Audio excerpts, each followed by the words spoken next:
Hey, hey! What's up mga kaboksingero? Time out muna tayo with another video.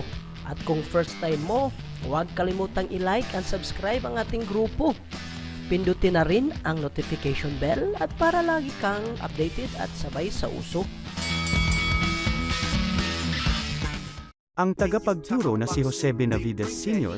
ay inaasahan na si Errol Spence Jr. ay tatanggap ng mas masamang pagtalo sa kanyang rematch kay Terence Crawford at hindi niya dapat tanggapin ang labang ito para sa kanyang kalusugan. Kung si Jose Sr. ang tagapagturo ni Spence, hindi niya magagampanang pigilin ito na tanggapin ang rematch sa pamamagitan ng pag-uusap tungkol sa mga negatibong posibilidad dahil hindi ito handang tumanggap ng ganitong mga ideya.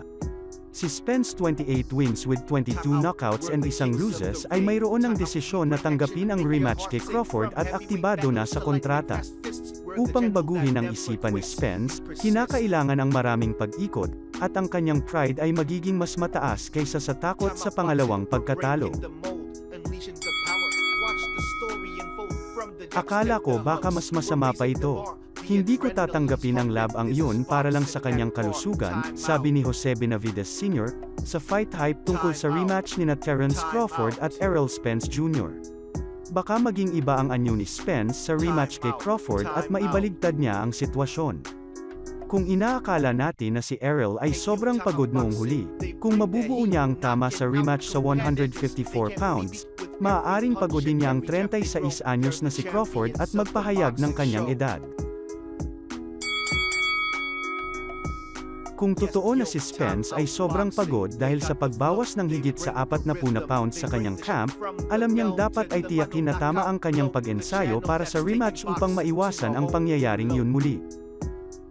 Maraming casual na mga tagahanga ng boxing ang hindi nauunawaan na madali para sa isang boksingero na magmukhang magaling kapag ang kanyang kalaban ay sobrang pagod na at lumalaban sa 20% ng kanyang kakayahan.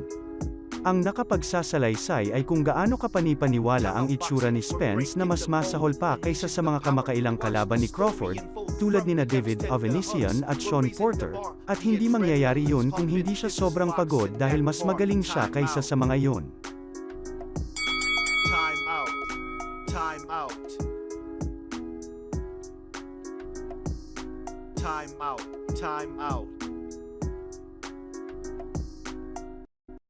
Hey yo, time out boxing. They bring their heat. Naniniwala talaga si Benavides Sr.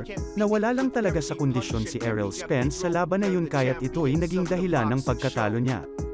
Kaya para sa inyo, makakabawi ba si Errol Spence Jr. kay Terence Crawford kung nasa magandang kondisyon siya? Hahayaan lang ba ni Crawford na mangyari yun? Leave your comments below.